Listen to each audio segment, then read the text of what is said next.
life in salvation is a process. You know, it's not like you just get saved and then all of a sudden you have no more issues, you have no more struggles. It's a process. And so sometimes we can be so consumed with critiquing other people's process that we become stagnant. I love these dear friends that I'm about to introduce to you today.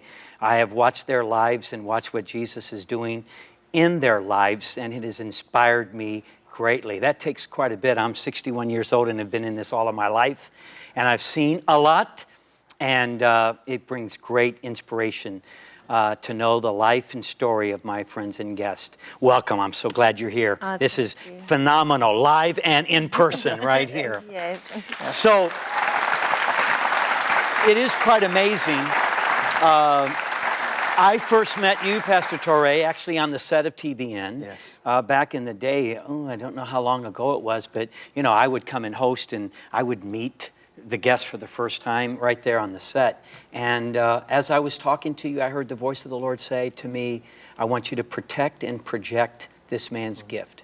And what a journey it's been, and a delightful joy to watch God just continue to open up doors and elevate your gift to the world. In fact, I got to tell you, I don't know if you know this, but I was having lunch with Pastor Joe and your father, Bishop Jakes. And this is when you guys were just first meeting. And I said that I knew you, and he said, tell me about him. And I said just simply, he's a gift.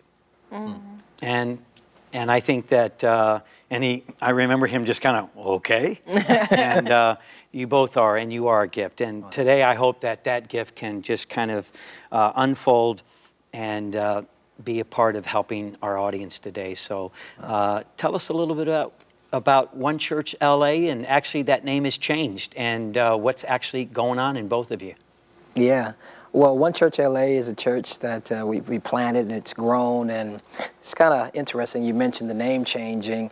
When Sarah and I got together, although we fell in love, and it was just about pure love, we didn't necessarily know how much destiny was on it, but two streams did come together, and it was the stream that I had cultivated and the stream that had been cultivated in her life through Bishop Jakes. And so we had, he became not only my father-in-law, but my spiritual father, and deposited greatly into me and shaped me in ways that I could have never even prayed for. And we had kind of talked about One Church becoming a part of the Potter's House, but we didn't want it to be something that was forced. We wanted it to be organic and timed properly. And so recently, One Church LA became the Potter's House at One LA, and it's just been an incredible ride so far. Fantastic. So now, and then with Denver. Exactly. So tell us what's happening. It's you're now pastoring two churches in two locations. How bizarre and wonderful is that? It's been such an incredible blessing that God would allow for our gift to expand into a new territory, but ultimately the kingdom is being spread. And it's been such an honor to have our family extend to include the Potter's House Denver. It's an incredible community, an incredible church there. And so we're straddling both Denver and Los Angeles with so much joy and so much pride. And we've just received so much support and love from both of our church families. It's been an incredible transition. It's amazing. Yeah, I haven't had the opportunity to be at Denver Potter's House, but I love Potter's House, One Church LA. Oh, yeah. They call me Uncle Phil there, and I don't know how that got started, but I'll take it. It's a great joy. Recently, I was at a church, and one of the security personnel told me a story that absolutely stunned me and moved me deeply. It's a story about he was formerly a police officer, and years ago, he got a report that there was a drive-by gang-related shooting. And of course they rushed to the scene, and sure enough, a young man about 16 years old on the streets in Los Angeles dying. And he got down on his knees and he said, little bro, don't die. You're gonna make it. And as he told me this story, I was intrigued. Later on, this same police officer would lose his own son through a tragic death of a gang shooting. But then the story took an incredible twist and moved me to tears when he said, that young man has grown and now he is my pastor. Yeah. And that pastor is you. Yeah. And I was just stunned that your story begins at death and the life that you have and are giving to so many people. Wow. Amazing. It's incredible. It's incredible. Yeah. It's just, for me, it's just a testimony of what was on my life at the time and how the enemy wanted to snuff out my potential and my purpose. But God put his hand up and said, not today. And not only that, but having Officer Brown be really someone who spoke life into me in a moment where I didn't think that I was going to make it. I called on God and I said, God, forgive me for everything that I've done wrong. And I prepared myself to die. But when Officer Brown kneeled down, grabbed my hand, I felt this warmth, and it was like it wasn't even a human. He was like an angel. And when he spoke those words of life into me, you're not going to die, you're going to live, you're going to be fine. That was the first time in that moment that I shift from death to life. Wow. And that is the mandate, your message, in Potter's House Church, One Church LA, your book, Purpose Awakening. You a lot of people talk about purpose and destiny, but you take it back to an amazing revelation that before we were in our mother's womb, you actually bring out, what Jeremiah and both even Paul to Timothy. You really believe that there's a destiny that started way before we even were conceived. Oh, yeah. Yeah, I think that the plan of a person predates the birth of a person. That verse that you reference, God says, before I formed you in your mother's womb, I knew you. And not only did I know you, but I ordained you and I set you apart. And so what that means is before we got here, God had already set up our victory. It doesn't matter how we got here. Sometimes we look at how we got here or what happens when we get here, and we fail to realize that the only reason why we were here is because we were a good idea in God's mind. And the challenge is it often has to unfold. And we sometimes count ourselves out because things in a moment don't look like what we believe they could be or what they should be in someone else's life. But one of the things that I've learned is that when all of the pieces come together, all the pieces of the puzzle begin to line up, you'll see how the difficulties, the challenges, all those things were working together for your good because you are a masterpiece and a master plan that started before you even got here. Wow. I think that brings dignity to people. The sense that, we don't come from our parents, we come through our parents. And when I read your book, Purpose Awakening, the epic ideal of the concept of that, it awakens something inside you. I mean, you have a sense that, okay, I'm here because of my mom and dad and I'm supposed to find a purpose. But when you can draw from something that started in eternity, people may not have been shot like you and laying on the streets in Watts, but there's a lot of people that have had some fatal blows in their lives and they feel like that it's over. And I think your message is, bro, hang in there. Yeah. Right? Absolutely. Yeah. You see a lot of this. So one of the characteristics of One Church LA is you've tapped into really in that area geographically, I think in the square mile of your church, there's more influence, figuratively and literally, that happens from that square footage of land because of Hollywood, because of the music, because of acting and drama and storytelling and what shapes our culture. So you're really in a culture shaping arena each week, and you have everybody from executives of movie studios to, as you've often said, people getting off the Greyhound bus with nothing but a dream. Yeah. How has that happened, that you connect and the response that people have towards this message? Yeah, I think that I didn't plan on pastoring Hollywood. I just followed God, and God literally said, plant your church in North Hollywood. I didn't have a background in arts and entertainment. I didn't have the lingo. But when God calls you, you have to obey, because there will always be people assigned to who you are. And so when I got there and I saw, these artists, some of which getting off the bus with $7 in a suitcase, one of the I think the unique gifts that I have is I see in people what they can't see in themselves. In fact, my entire calling is based on knowing what's in every single person, because they're not a mistake. Wow. And sometimes life will make you delusional. It will make you think that you don't have greatness on the inside of you. But we were created in the image of God, and so my thing was speaking to that greatness. And so here is this faith that I have in the greatness that's on the inside of people. And then you've got these artists that are coming to LA from all around the world. And so my belief in them and their faith to step out collided. And all of a sudden there was language that was productive, and I've seen God radically not only make their careers successful, but make their calling successful and find their calling through their careers. It's incredible.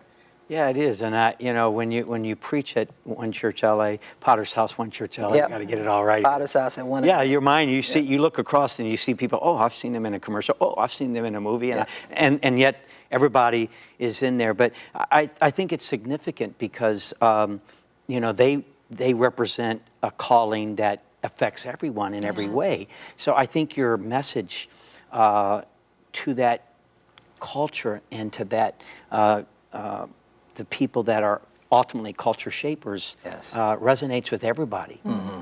And it shows. One of the things that makes both of you very effective, many people, they call the millennials, but basically an age group because they're diverse in themselves, is your vulnerability and transparency and honesty. It's a new way that we've not all seen. I'm like I said, I'm 61 and been in this all my life, and basically, you guys are brutally honest with your lives, and it's amazing, isn't it? People actually aren't repulsed by that, are they? No, they want to know that you're real. They want to know that you are not this Martian who has been, chased from birth. Because very few people are like that. We experience life. We have experiences, and people just want to know you're real. They'll follow you if you know that you're real, even if you're not perfect. In fact, none of us are.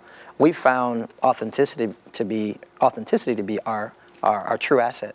Yeah, absolutely. I mean, life is brutal. That's the reality. Yeah. I mean, Houston was underwater, craziness happening in Charlottesville. Life is brutal. Yeah. And I think out of our own desire to make the church a safe place, we decided to just leave all of those issues outside of the door to come in and experience the presence of God. But what we did was rob people of the ability to say, ouch, this hurt. I'm suffering. I don't know what to do. I don't know if I'm going to make it from day to day. And so one of the things that I committed to do as I, had this following was to be honest about my life, about my struggles. And I have found that what's from the heart reaches the heart. And when people feel like you know what I'm talking about, you understand where I've been, then they trust you when you also say, but you can get out of this. Yeah. You can overcome. God is with you. And if he did it for me, he's going to do it for you. I love that because I believe that. I want to, in the bio and people that are aware of both of you and what's happening with you, I mean, you've had 2 best-selling books. Your latest book, Don't Settle for Safe, is actually one of the love gifts of TBN this month. Yeah. And speaking before thousands of people and literally affecting millions of people. So we all see where you are now, but I want to go back to when you were 13 years old and found out you were pregnant. Yeah. Can you ever imagine that day, that night, whenever it was, when you realized you were pregnant? Obviously, everyone listening knows the bishop is your father, your mother, your celebrity status wasn't sought but was there.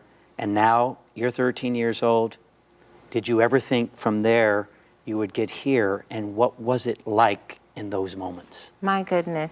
I just remembered as you were speaking that, and I don't even think that I've shared this with you, when I found out I was pregnant, it was on Easter. On Easter, so the day that we're celebrating the resurrecting of our Savior, I felt like a tomb had been rolled over my hope, over my destiny, like the stone had just been rolled over every dream that I could ever have. And it was in that moment that I really felt like that the goodness of God, the grace of God, was reserved for people who did everything the right way. And it wasn't until I started connecting with other people and really just realizing that we all have a story, we've all gone through something, that I felt like the stone began to roll away a bit. But I felt useless. I felt dirty. I felt like there was no promise for my life, and I felt like my role would be to see everyone else in life win while I sat there and licked my wounds.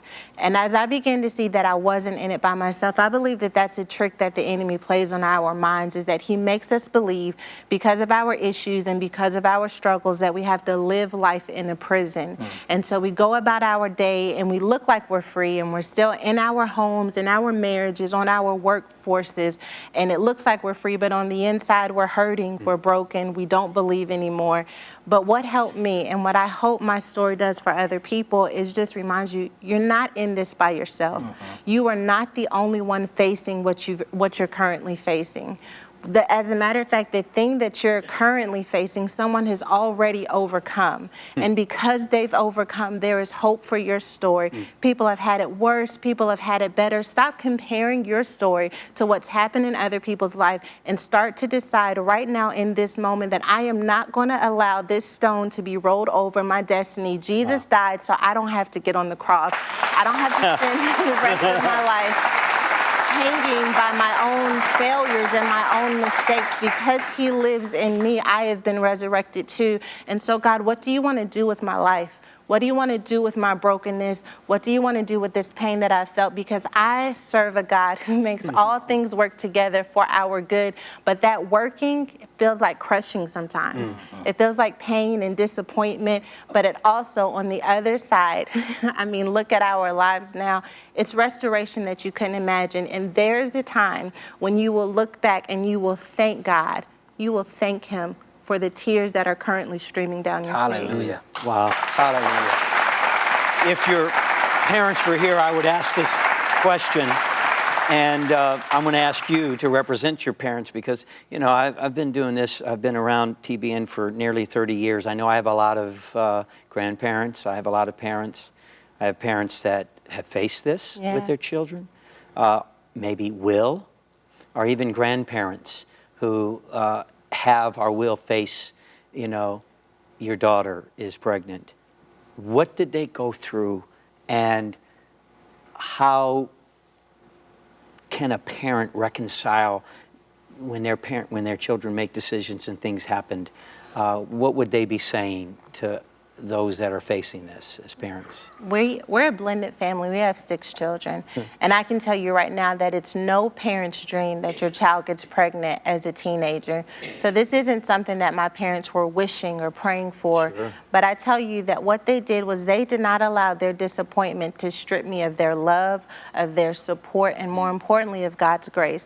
So I would encourage you, if you're at home, maybe you know someone, maybe you've experienced this yourself and you're wondering, you know, I put all of these things in this child, where is it? And what did I do wrong? I want to comfort you in saying that everything that you put in that child is still there. And sometimes the seeds of life have to be covered in dirt. And sometimes that dirt looks like teen pregnancy. Sometimes it looks like an addiction. Sometimes it looks like dropping out of school. And it's normal to feel like, what am I going to do? But trust that what you began in that child, Christ is going to finish. What you began in that child, Christ is going to finish. You cannot control their destiny and everything that they do, but what you can do is be a river of love in the driest seasons of their life. You can remind them that they're never facing anything alone. And what made me feel so much comfort during my season of pregnancy and all of the other things that I went through is that I got so curious about how my parents could still love me, that I wanted to know about their God.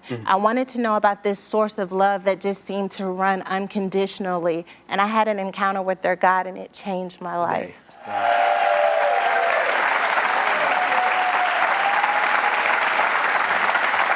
Welcome back. I'm Phil Munsey, and we are here with our wonderful friends and guests that, first of all, just thank you for being here, and thank you for just being so open and honest and helping people.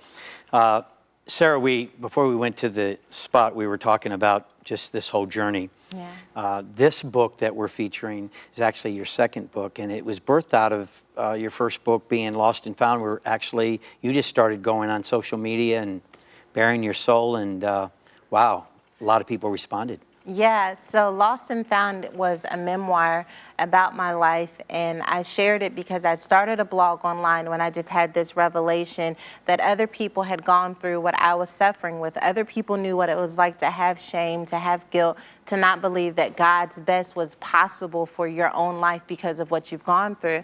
And the more I began sharing that message on social media, that it is available to us regardless of what you've gone through. My blog had over 1 million hits within the first 3 months. And I just decided that I wanted to tell my story. I didn't just want to be this talking head over a computer screen.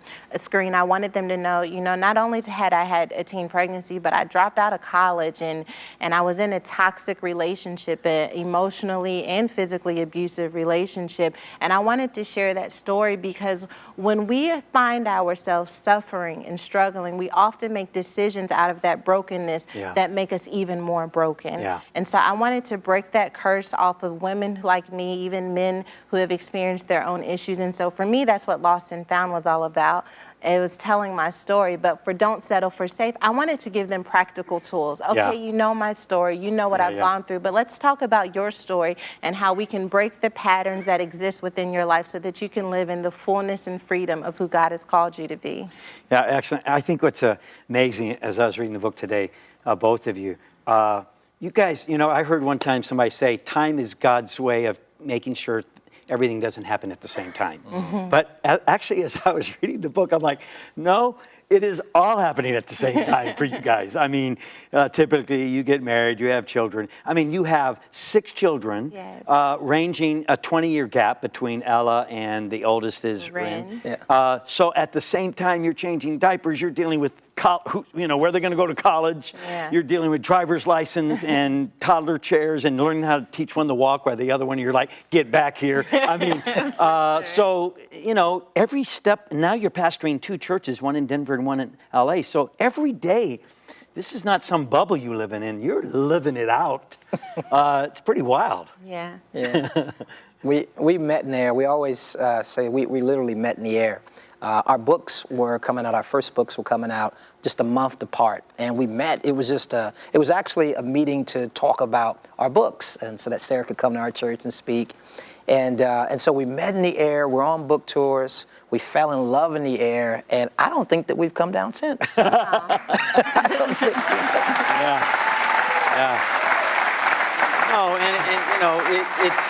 it's great because both of you. I mean, you mentioned a blended family. You have you had 2 children, Mackenzie and Malachi, and then you had Ren, Tay, and Isaiah. Yeah. And then you and then of course, I remember 2 things. I remember, first of all, when you were telling me that you were in love, I can tell you where I was at, Hill Ranch in California in front of Don Juan Restaurant. Right. And you were telling me, and I'm like, okay. And then I remember also getting a call from you right after the doctor gave you the report that you were going to be with child. And I remember saying this was now the eternity, having linked now the DNA of generations that brought you together, was now sealed in this.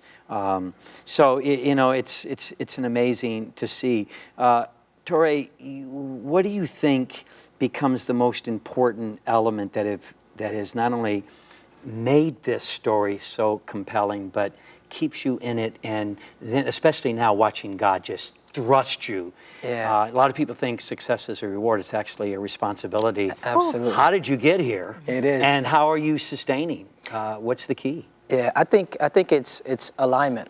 I do believe in aligning yourself with God, being radically obedient, trusting Him, trusting His love enough to know that He's got an incredible plan. And if you would yield to it and surrender to it, things are going to be amazing. You will truly become, as my wife's book says, unstoppable. I think for us, one of the things that God did in our lives very early on, our relationship very early on, was to confirm that this was him.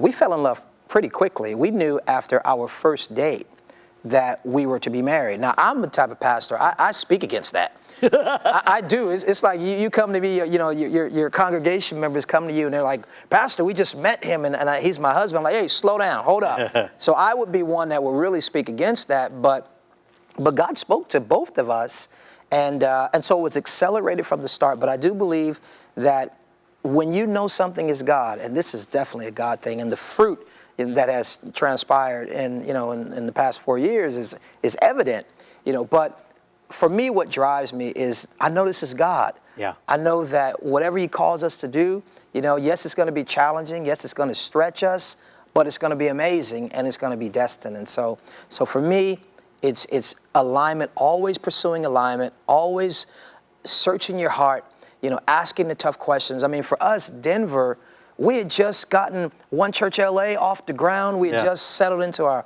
new home, our dream home, in just outside of Los Angeles. And then God says, Denver, and once we knew that it was really God, we were willing to let go of everything that had become comfortable. We didn't want to settle for safe. We would have been safe. But we were willing to let it go, and we stepped out on faith, and God has just blessed us tremendously, and our kids are covered. It's like all things work together for good. We're so busy trying to hold on and make sure that this is okay, and that, well, let me just fix this, God, and then I'll come and serve you. Not realizing that when you seek first his kingdom and his righteousness, he's already got all those other things worked out. And so for me, again, it's alignment, it's obedience, and it's knowing that this is a God thing, and we've found tremendous, not only success, but significance in following the path of alignment. Well, I think it's amazing. I wish we had more time just to talk about that aspect, but I would encourage you, you actually did a talk once this whole thing started happening. You did a talk called Finding Your Soulmate, and that exploded on social media. I mean, it's kicking near 3 million views. That was pretty amazing. Very, very open, very transparent about things that I learned, in hard order. But it was 5 keys to identifying your soulmate. Someone on Facebook reached out to me and said, can you teach about marriage and divorce and finding love? And I was challenged because, I had gone through a divorce and I was embarrassed, and how could I be, a man of God and something so painful happened to me, but there was freedom in talking about it. So I was transparent at the time, the divorce was in the past, and I had met Sarah. We weren't married yet, but there were so many things that I learned about love and marriage and a relationship, and I just wanted to tell the world. And so it was 5 keys to identifying your soulmate. The first key was chemistry. Obviously, you have to have some sort of chemistry, but you can't stop there because you can have chemistry with 5 people. You know what I mean? It doesn't mean that you're soulmate. And so you have to qualify that chemistry through connection. When God really begins to bring this deep desire, it's almost like this is more than just you're cute or we're thinking on the same level. There's a soul connection, but even still, that has to be qualified. So the third step was wholeness. You got to be whole because you want to make sure that what's drawing you to one another is not your mutual brokenness. We call it codependency masquerading itself as love. So we wanted to make sure it wasn't that. So being whole is being able to say, you know what, God, I'm good all by myself. I don't need anyone. If this is you, then fine. But if it's not, me and you are going to be in love, and we're going to be happy and healthy, and I'm cool until you bring the person into our life. So third step is wholeness. Wholeness qualifies that is love. And then I think that before you can move on, you need divine confirmation. God, is this the person that you have for me? And God has to say yes, and you have to be still enough for him to say yes. You can't want it so bad that you're like, God, is this the person for me? Because I realize this person, I really want this to be. No. You ask the question, and then you wait for God to affirm you, and be willing to pull an Abraham and Isaac. If it's not, I'm going to set this thing that I really like down on the table, and God, if you give it back to me, it's mine. If you don't, then I'll leave it. And we've had to, and we've done that, and we've done that in our relationship, because by the time we met, we realized that there was such a great destiny on our lives. We didn't want anything to get in the way of it. Yeah. And so early on, we had to say, God, if this is not you, then we're willing to sacrifice it. Yes, we love each other, and yes, it's amazing. Look at her, I love her. But yes, all that. But at the end of the day, our destiny was more important. And the last key was so you have to have chemistry, you have to have connection, you have to be whole, you have to have divine confirmation, and then the fifth one was a sense of purpose. I believe that when God brings people together, yes, love is in the equation, but I think it's bigger than love. I believe it's about destiny. Wow. And so was there a sense of purpose? And we are living it every single day. Yeah. It's incredible. No, I love it. I love watching it. I want to go back to an element that I think is important, Sarah, about people growing up in the church. And the statistics are pretty staggering that a lot of people that are raised in church reject the church. Part of what led to the whole making bad decisions and kind of the whole dynamic of where you're at was kind of rooted in the fact that you really kind of struggled with the church, in spite of the fact that, I would call your dad the world's greatest preacher in one case. But you struggled with the church, with what you were seeing from your perspective. Yeah, I think that I really took church and made it God. And so whenever I saw something happen in church that didn't look like God, I was disappointed, not just with the people, but with God as well. And so my relationship with the church became complicated because though there were these powerful moments, there was also hypocrisy. There were also people who were making mistakes. And I thought that meant that God wasn't good the way they were saying that he was good, that he couldn't transform your life the way that everyone says he could. And then I think as I've grown older and really evolved in my knowledge of life in salvation is a process. It's not like you just get saved and then all of a sudden you have no more issues, you have no more struggles. It's a process. And so sometimes we can be so consumed with critiquing other people's process that we become stagnant. And in that moment when we're stagnant, it gives us a sideline view of watching where everyone else is messing up. But I really think that had I stopped looking at other people's lives and focused on my own, that I probably would have discovered my own brokenness much sooner.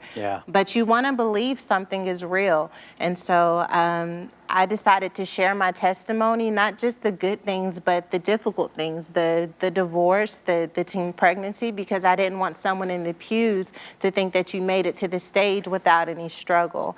And so we all have our own journey to walk out. It may not be a stage like mine is. It may be an office. It may be a medical practice. It may be a lawyer's office. I don't know what the destiny God has for your life is, but I just want to plead and just ask you to stop making God the same level of the people who disappointed you and dare to believe that he is bigger and greater than what your mom did, than what your dad did, than what your ex-husband did. He has nothing to do with that. He's greater than that. And if you would trust his plan, he can do a better job with your life than you ever could. Absolutely. Yeah.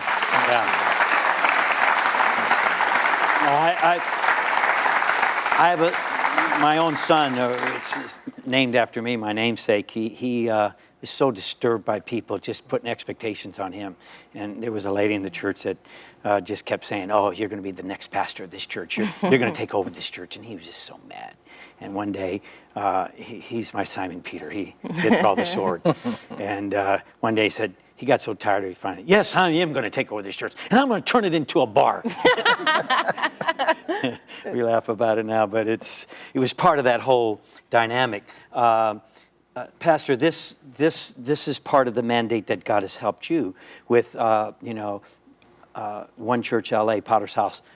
One Church LA has so many young people, so many people that actually have rejected the church. What's the bell? What's the sound that's bringing them back? Yeah, I think, we talked about authenticity. We're in an information age now where, you can't lie. You couldn't lie if you wanted to, because everything is just one click away. And I think that this generation, a lot of people think that millennials don't want God. They do want God, but they want a real God, a God that is tangible, a God that is connected to them and a God that understands them. And so for me, I think it's just the realness You know, I'm honest, I'm open, and I believe in them. One of the things that I never do is I never talk down to my congregation. When I look at Jesus and how he relates to us and how he deals with us, he's never talking you down. He's always talking you up. Wow. I'm thinking about the woman caught in the act of adultery, and the Pharisees at the time, they were talking her down. And, you know, she's on the ground. They want to stone her. And Jesus is saying, go and sin no more. So he's always pointing upward. And I believe that I believe in young people. I look at my own life and I see where I've come from and what God can do in my life. And I speak that to them. I father them. I honor them.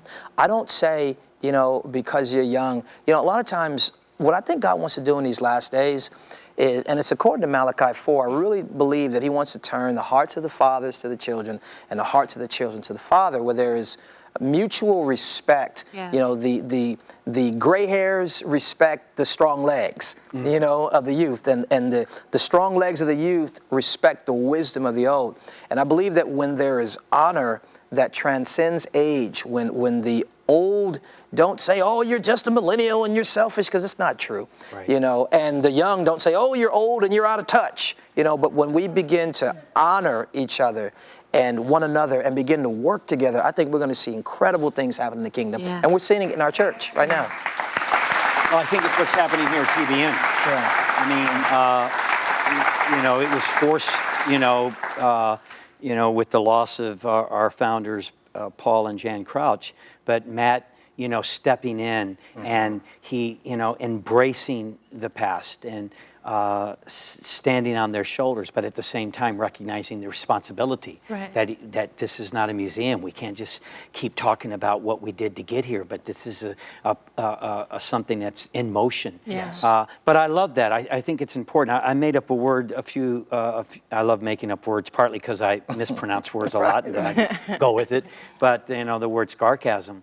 And it kind of relates to a lot of what we call millennials, where they just seem like they have this disrespect, but it's really not disrespect. It's a scar. It's the language of hurt. Yeah. And when you stop and think about what our generation has done, exposed, every hero that this generation has had, whether it's in sports or politics or preachers, educators, even Wall Street. I mean, what part of the dream when we were growing up that says, come on, pick a hero and go after it, that hasn't been tainted? Yeah. Wow. That you're now looking at and said, yeah, be like them. Yeah. And so there's a language of hurt there. And I've learned, as someone who's even now a grandparent, to absorb that, to not be offended by it, nor defend it. Yeah. Just let that out. And it's part of what your story, and that is that often when our children make mistakes, the worst thing, and I've said it, so I'm here. I am. I'm the sinner. Here I come on my knees confessing, is when our children do things that hurt us. We say, what do you think that does to me? Yeah. How do you think that makes me feel? Right. I'm a pastor. And it's like, first of all, they're the ones hurting. Right. It's like someone in a car wreck and you're saying, what? How do you think this feels? They're dying and you're worrying about your feelings. So I think there's a certain element that there is humility. I call humility the new confidence. And this is what it needs to be embraced. Toure, I want just briefly for you to give our audience a sense of the book that's been birthed out of you about wholeness. Yeah. Because I think you've hit on that a couple times. How vital is it that before people can step into their destiny, that they work on the inside? Absolutely. Well, I think that who you truly are is always ahead of where you are.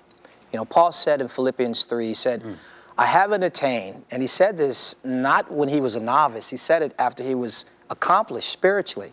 But he says in Philippians 3, not as though I've already attained or am perfect, but this is the one thing I do. I forget those things that are behind, and I reach forward to those things that are ahead. Jesus talked about when you bear fruit, he prunes you so that you might bear forth more fruit. So who you are is always ahead of where you are, and you have to grow up into the person that God is making the promise to. Let me explain that. Wow. God gives you a word. Yeah. But the word is so far ahead of where you are. And this is why we get discouraged, because God will speak a promise to us, and it seems like it's taken forever. In fact, sometimes the promise is so big that it feels like the promise is for somebody else because it's so huge. Well, in a way, it is for somebody else, because as you grow in God and all these layers of brokenness and all these layers of pain and these layers of dysfunction, after those things fall off of you, sanctification might be a theological term for it. It's basically transformation. Paul said you're going to be transformed by the renewing of your mind. When these things happen, you are a different person. Yeah. And so the promise was made to this you, but it will be manifest in a future you who got healed, who got delivered, who got set free through simply walking with Jesus. And so the book Wholeness is about how your insides determine your outsides. We spend, the cosmetic, industry, cosmetic surgery and the likes. It's a $16 billion industry. And so we're spending all this money dressing up the outside when the true power is what's on the inside of you. Greater is he who is in you than he who's in the world. And so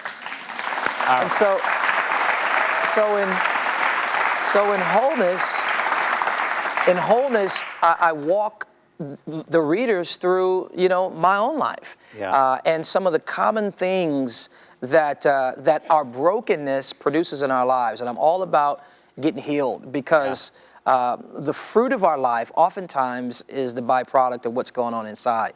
So it's about uncovering these hidden obstacles. They're in our blind spots. We don't know them. We're born with them. Words have been spoken. We carry these things. So wholeness helps you to identify and overcome these thieves that operate in the blind spots of our lives. No, I love it. I know I'm excited about it. Man, our time, I wanted a couple hours. I want all of the audience here to have known and have received a taste of the ministry that God has given you both.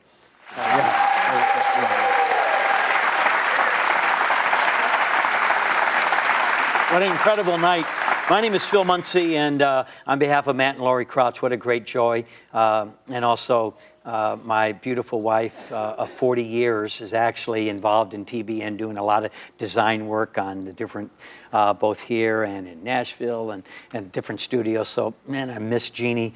Wish she was right here with me. But what an incredible joy to be with you guys tonight. And I believe that this is a night of destiny.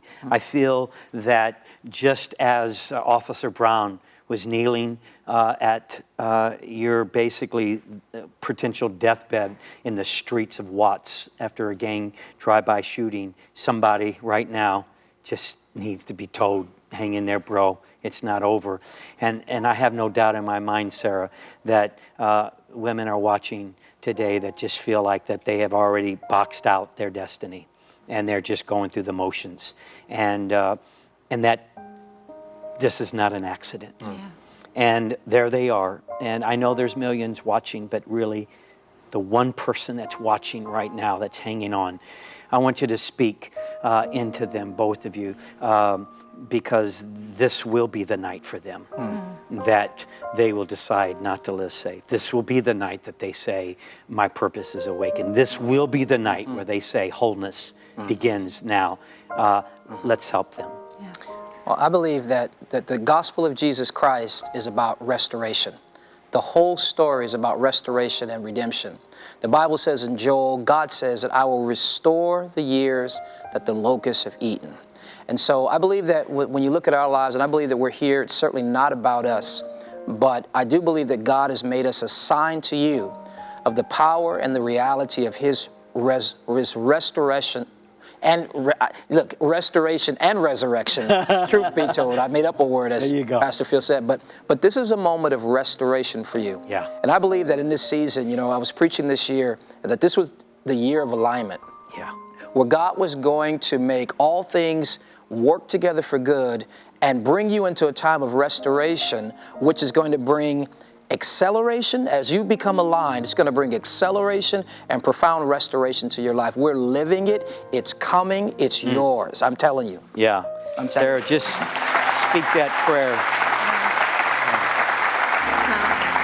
God, We thank you for the divine appointment that has taken place tonight. That you knew exactly who would be watching, you knew exactly who would be in the audience, but more importantly, you knew when we were crying, when my husband was shot and when I was pregnant at 13, you knew that this moment would eventually lead millions of people to you. So God, we honor your presence in this moment, and we ask that you would begin to touch people all over the world right now, that people who are feeling alone, people who are struggling with depression will begin to feel the love of our Father wrapping over them right now in the name of Jesus, that hope would be restored, that faith would be restored, that love is coming back into their hearts, not just love for this world, oh God, but love for you, the kind of love that cannot be taken away. God, we rebuke depression, we rebuke suicidal thoughts, we decree and declare that is over right now in the name of Jesus, that they are new beings in you, and we are thanking you in advance for what's taking place in their hearts. Wow, amazing. Thank you. Thank you.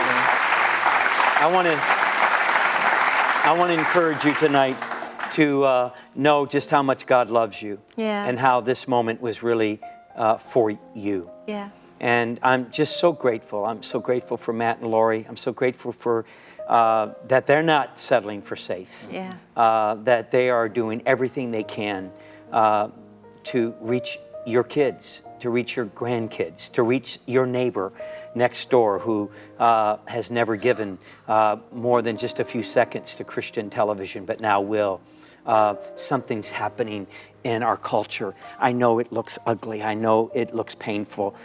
Illumination must first come before there's elimination. And so a lot of ugliness and hurt that's being exposed right now. Don't be discouraged. Judgment is about making things right, and that begins by just things being exposed. So I just want to encourage you, in spite of all the things that you're seeing, and just make sure you understand that television is, news television is about breaking news. And if you're not careful, you get drawn into it, and you'll think that the world is just out of control. My friends, this is our Father's world, and He is in control. And even in your own life, you may feel as if you're out of control. You're not. You're in the palm of God's hand. At TBN, our mission is to use every available means to reach as many individuals and families as possible with the life-changing gospel of Jesus Christ. Thank you for helping make the gospel of grace go around the world. Without you, we couldn't do it. God bless you.